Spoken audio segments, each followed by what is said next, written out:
Thanks, Harrison. What we had here was a classic tale of UCB staple versus indie pioneer. We had our champions Outlook of the Poet going up first, and they got the suggestion of a line of poetry, which was "Now is the winter of our discontent," where we saw a mono scene where we had Eddie, a NASA scientist who was obsessed with Deep Purple, locked in a biodome with Haywood, who was a cab driver who won a contest to be there.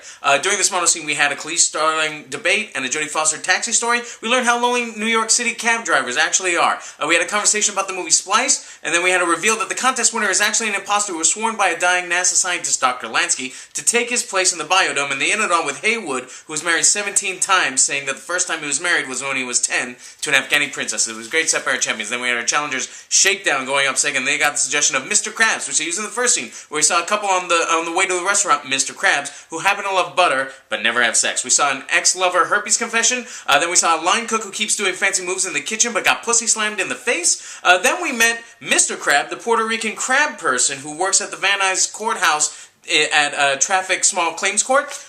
We saw Sean, a super autistic kid that doesn't get social cues, and they ended on with a Puerto Rican cab, Van Nuys, Traffic Small Claims Court callback, into a pussy face slam callback, into a pussy CSI scene with a herpes confessor callback. What happened in the end?